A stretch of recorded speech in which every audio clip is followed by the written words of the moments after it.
Just gonna sip in some coffee. Anybody else have coffee? Love my coffee. Oh. So I got asked about hereditary witchcraft. She asked, how did you know that you're like a hereditary witch? I am a hereditary witch. I am actually the first practitioner in the family before my mother. My mother's father, my grandfather, he was a preacher actually, but he could douse for water with a willow branch, a Y-shaped willow branch, and find water underground, like well water. And he had a real eerie knack for being more knowledgeable about something before knowing about it. Always said that those were gifts from God. Okay, yes, I will agree. Those are gifts from divine. My mother grew up in a Christian family. She was a preacher's daughter. And it wasn't until the last few years that she acknowledged that she was a witch and started walking her path. My mother is very empathic. She can feel energy on things. She can hold crystals.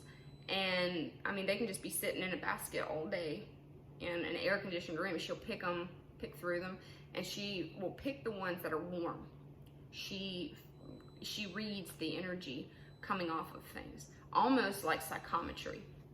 My mother, like, I can be stressed out, hurting, you know, what have you, and my mother can put her hands on me, like put her hand on my shoulder or hug me or just hold my hand, and it's like she's willing cleansing, healing energy into me, and you can feel it. And she does this with people that she touches that she's familiar with. But she has an ability to put her hands on somebody and make them feel better. My father he can also witch a well, douse a well. He uses copper rods instead of a willow branch. And he can find water underground. He can find power lines underground that are buried, because what happens is the copper wires cross into an X over the spot. My family on my father's side are Native American and Irish, Scottish, and they're Irish on my mother's side, and I think a little English. My brother is more knowledgeable about certain things than he should be. Like, there's something like, how do you know that? And he's just, I just know. That's his answer. He just knows. So I don't know if my brother might have some gift with divination or not. And then me, I'm relatively empathic, just like my mother, and just like my grandfather. But it's particularly strong with total strangers, which is odd. I'm also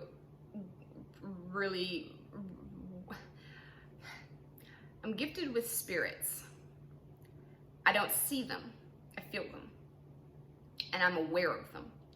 Growing up, going to haunted houses, everybody wants to do that.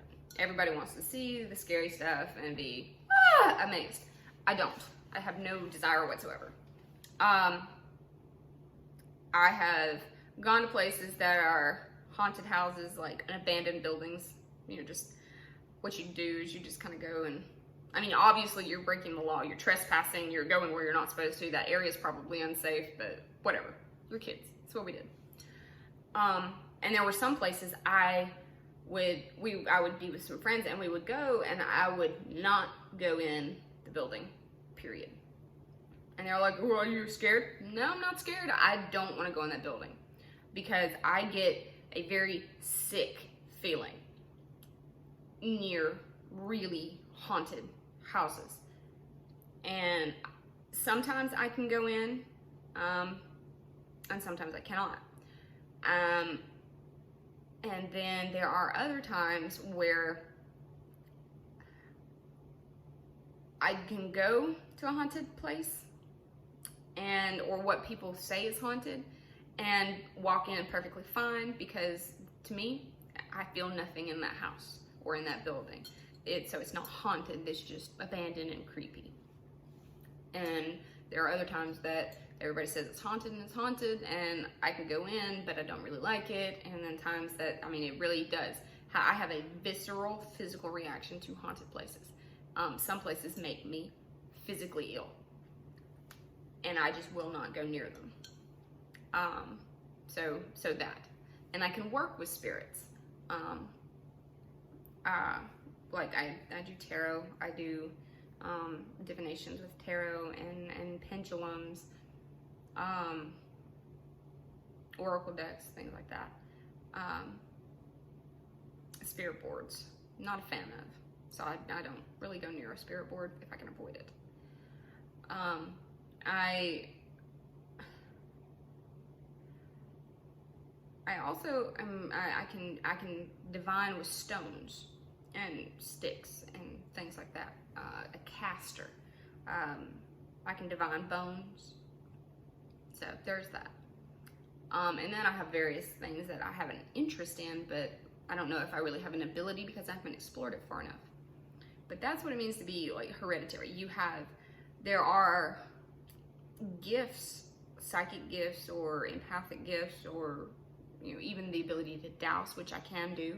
I can find water underground, like my grandfather and like my father, but I have to use a willow branch, number one.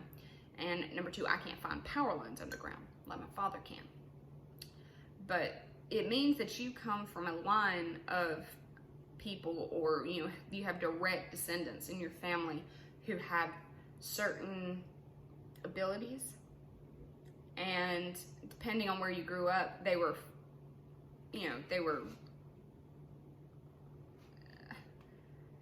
ignored altogether, or if they were acknowledged, it wasn't a big deal, or they were fostered and allowed to grow. And I was aware of all this by the time I was a teenager and started researching witchcraft. So there was that. And just because you're not a hereditary witch doesn't make you any less of a witch. Just because nobody else in your family practices doesn't mean that you're not a witch. I honestly, truly believe that everybody has the ability to do witchcraft. But the difference is some people want to do it to, just want to get into it to cast spells to solve problems. And it's more than that. It is a genuine path, a thing that you follow. There are rules and tenets and, creeds and things like that you follow in some regards. It's sometimes difficult trying to explain that, yes, my grandfather was a preacher and I am a witch. His definition and his understanding was that those were gifts that he had from God, and that is perfectly acceptable because it's no less true. Whether he calls the divine God or somebody else calls the divine something else, the divine is the divine. It doesn't make you less of a witch if you are not hereditary. It doesn't make you less of a witch if you don't have all the witchy things around. It doesn't make you less of a witch if you don't look like one. You're a witch here, and that is where it matters. Some people say they don't think they're like, especially when they're new to it, or they've been kind of on and off with it for a little while. They're like, I don't know if I'm cut out for this. Why? Because it's effort, because it's work. You put just as much effort or work into any faith or any religious practice that you do. It's no different. You get out of it what you put into it. So if you go into it with respect and understanding and a deep-seated need to explore and become knowledgeable, those are the things that you will get out of it. But there are all kinds of different witchcraft There are all kinds of different witches. There are all kinds of different paths. And how you access it is how you access it. As being a hereditary witch, I'm an eclectic witch and a divination witch and things like that. My mother, she's a kitchen witch, and she's a sea witch, and she's, an empath. She's lots of things. My boyfriend currently is growing everything. If he has a seed for something, he's growing it, and they are flourishing. And it is September, like we're in harvest time, and he is growing zinnias and sunflowers and pumpkins. So he may not be aware, and I've actually pointed it out to him. He's like, meh, maybe. But it's very possible that he's a green witch. Yeah, that is my little video for the day. Obviously, I can see it from here. I'm gonna have to do a lot of editing. I don't know about anybody else. Did anybody else hate editing? I hate it. It's so time consuming. I can make a 20-minute video and it takes me 3 hours to edit it. I suck at editing. Coffee, can't get over it. I hope you enjoyed this video. Just kind of like a sit back, chat, relax. If you like this video, give it a thumbs up, hit that subscribe button. If you have questions or want to leave me a message, just leave them in the comments below and I will answer them and get back to you. I totally lost my train of thought. I know it happens. Not editing this out. So, until next time, everybody, blessed be.